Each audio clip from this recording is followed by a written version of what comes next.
Welcome to Voices of Grace, where ancient truth meets modern life. Today, I want to introduce you to a woman who led with wisdom, a prophetess, a judge, a warrior in spirit. Her name was Deborah, and her courage changed the story of a nation. Picture this: desolate wilderness, tents scattered across the hills, Israelites living in fear. This story begins in a time of trouble. The Israelites had turned from God and found themselves oppressed under the cruel hand of King Jabin of Canaan. His military commander?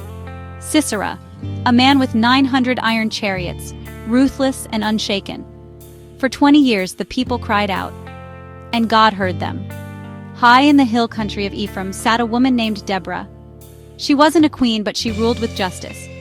She wasn't a soldier, but her words carried the authority of God. She was a judge, the only woman in the entire Bible to lead Israel this way. Deborah in Hebrew means bee, and just like a bee, her voice was both sweet with wisdom and sharp with truth. One day, Deborah heard a word from the Lord. "Call Barak, tell him it's time. I, the Lord, will give Sisera into your hands." So she summoned Barak, a mighty warrior from Kadesh. Deborah said, "The Lord commands you to take 10,000 men and go. He will deliver Sisera into your hands." Barak replied, "I'll go, but only if you come with me."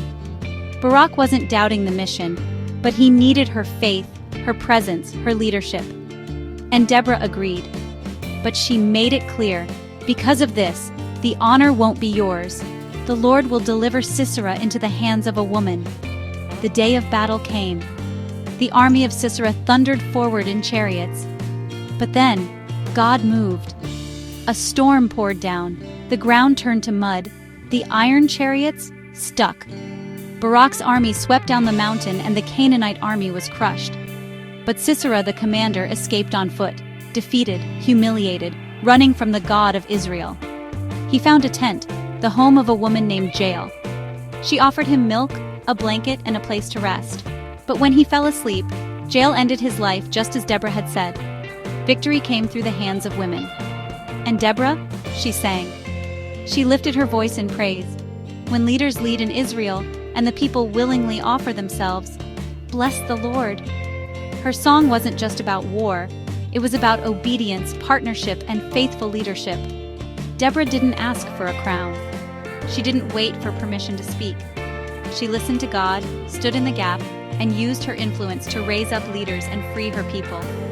In a world where women were rarely seen as leaders, Deborah didn't just lead.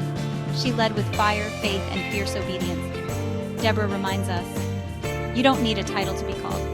God can use women and men, young and old, black, brown, or bold, to lead, deliver, and prophesy. Sometimes the strongest voice in the battle is the one that speaks peace and calls people to rise. Judges 4 and 5 aren't just stories, they're blueprints for courage. If this story inspired you, subscribe to Voices of Grace for more Bible stories told with truth, power, and heart. Leave a comment. What part of Deborah's story challenged or inspired you the most? And remember, God still calls Deborahs today. The Voices of Grace, real stories, real faith for today.